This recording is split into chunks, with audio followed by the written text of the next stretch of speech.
Hi, Emery. Hi, how are you? I'm great. You? Great, I'm excited for this show. I love a food competition, and I love that this seems to be getting back to basics and it being about the food. Oh, I What know that's was it so about? important. What was it about the taste that made you want to be a part of it? Well, initially it was because, I'll be honest, it was Tony Bourdain. When Mm-hmm. the producers came to me and they said, look, we've got this idea for a program and we'd love you and Anthony Bourdain to do it. Now, I've met him once or twice. I've read everything. I'm a great fan of his and I think he's got enormous integrity. So I thought, well, this is really not the sort of show I would normally think of doing, but it really isn't the sort of show that I would think Anthony Bourdain would do. Therefore, I thought this is new and it's different, and I just thought you have to do it. I mean, it's a bit scary, but I think in life sometimes you have to do things that frighten you. Mm-hmm. And believe me, it was. I mean, I know it's very, very frightening for the contestants, but it was quite frightening for the judges too. But it was.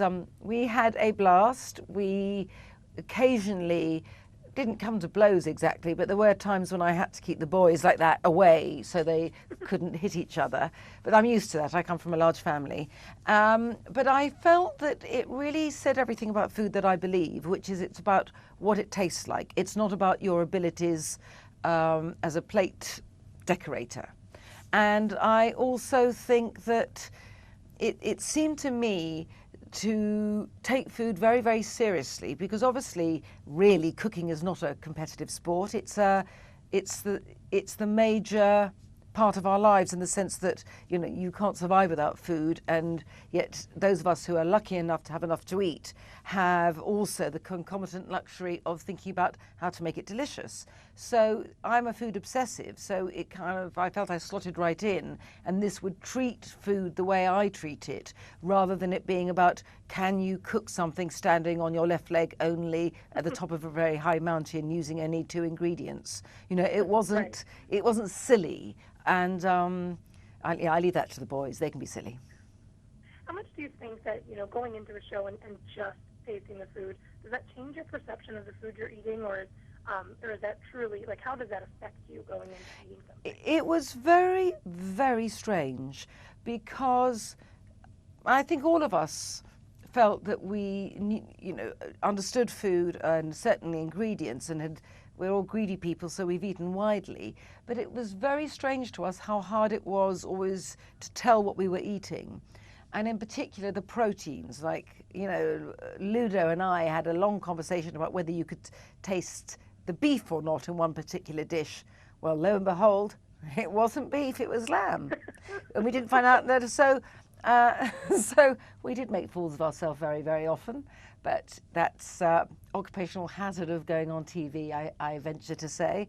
But nevertheless, we learned an awful lot about how really you cannot always identify, but what you can tell is whether it's a pleasurable experience to eat something or not. And that seemed to be important. I also learned the fact, I suppose, that on one hand, chefs have an advantage because they have great technique.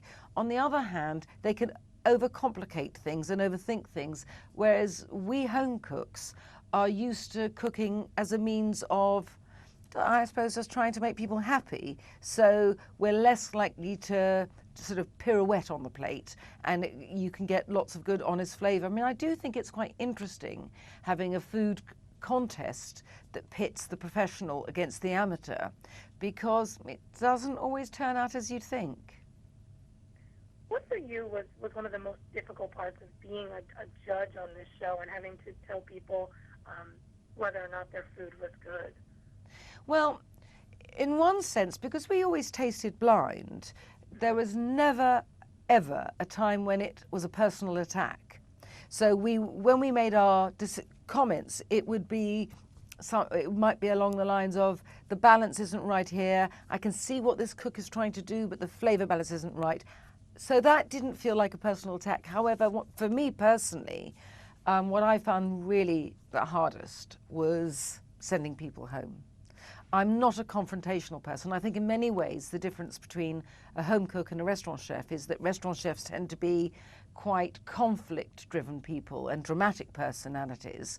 and home cooks often tend to be slightly conflict averse, and certainly whether we delude ourselves or not, we often want to use food as a way of creating harmony. It doesn't always work, obviously that's true, but nevertheless for me sometimes to have to say things which I know are going to be disagreeable for someone to hear, I really didn't like it, and I was a bit uncomfortable, obviously uncomfortable at some stages while doing it, but that's how it is. And I think as long as you're never gratuitously rude or even rude, I think that's all right. But nevertheless, it didn't make me comfortable. But actually, you got Mr. Hardmain, I should say, I meant to say Hard Man, but maybe that's going to be a new name for him, Anthony Bourdain, and he also found it very hard. I mean, he was like a little puppy dog spaniel, hated it. And there he is, he's so tough, he's got so much edge, he's this sort of food rock and roll god.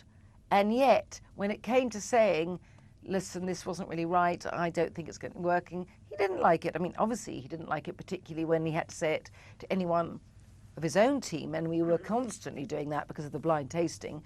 But I don't think any of us actually enjoyed it. I don't know, I can't say absolutely, because and obviously we have some fiery personalities on the panel, but certainly I squirmed. If you had a chance to do the one bite challenge, the one taste, what would your ideal dish be? Well, I think I'd have to fly the flag for my home country. So I might do something like a rhubarb crumble, in the sense that I think it's very easy to present on a spoon, and you also have to think of that as a contestant. And you've got a very good balance between sweet topping and very tart underneath. However, I would probably get sent home straight away because Anthony Bourdain, he likes desserts. Excellent. Well, one last question. Why is this a show that you think people should tune into and watch?